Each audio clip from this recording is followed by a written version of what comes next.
صدر مبارک کے دور میں مصر سیاسی جماعتوں کے لیے ایک خطرناک جگہ تھی، لیکن مسلم بردرہڈ یعنی اخوان المسلمین ایک ایسی تنظیم ہے جو نہ صرف قائم رہی بلکہ آج صدر مبارک کے بعد سب سے منظم سیاسی جماعت سمجھی جاتی ہے۔ لیکن دائیں بازو امریکی تھنک ٹینک ہیریٹیج فاؤنڈیشن کے جیمز فلپس کا کہنا ہے کہ اخوان المسلمین کی طاقت مصر کو غلط راستے پر لے جا سکتی ہے۔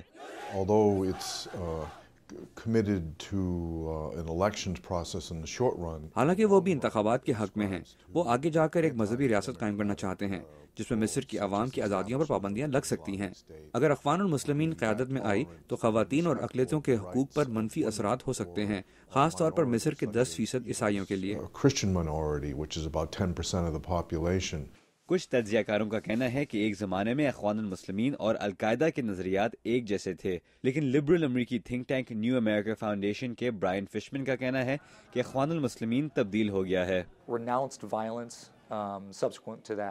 اخوان المسلمین پہلے ایک تشدد پسند مذہبی تحریک تھی، لیکن اب وہ بدل گئی ہے۔ انہوں نے تشدد چھوڑ دیا ہے اور ایک سیاسی رخ اپنا لیا ہے۔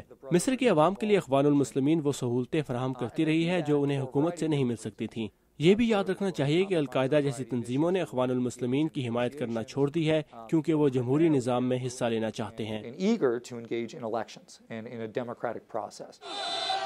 ان دنوں یمن، بحرین اور لیبیا جیسے ممالک میں حکومت مخالف مظاہرے دیکھنے میں آ رہے ہیں، لیکن برائن فشمن کا کہنا ہے کہ حالانکہ مصر میں اخوان المسلمین کا ایک اہم کردار ہے، دیگر عرب ممالک میں ان کا اثر و رسوخ کم ہے۔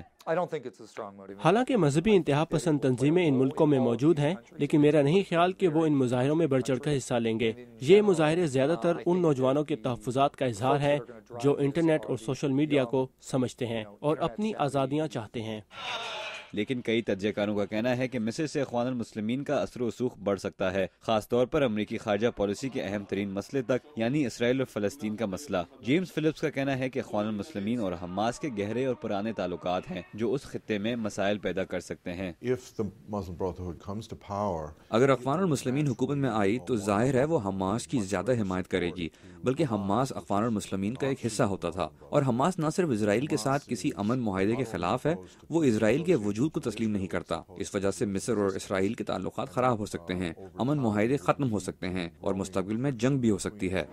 مصر میں اخوان المسلمین نے کہا ہے کہ حالانکہ وہ انتخابات میں حصہ لیں گے، وہ صدارتی امیدوار سامنے نہیں لائیں گے۔ امریکی تجزیہ کاروں کا کہنا ہے کہ ابھی تک یہ صاف ظاہر نہیں ہے کہ مصر اور دیگر عرب ممالک میں سیاسی ماحول اگلے چند مہینوں میں کیا رخ اختیار کرے گا، لیکن وہ اس بات سے متفق ہیں کہ جمہوری نظام کی طرف بڑھ کر عرب ممالک انتہا پسندی سے نمٹ سکتے ہیں۔ رضا نقوی، اردو، VOA، واشنگٹن۔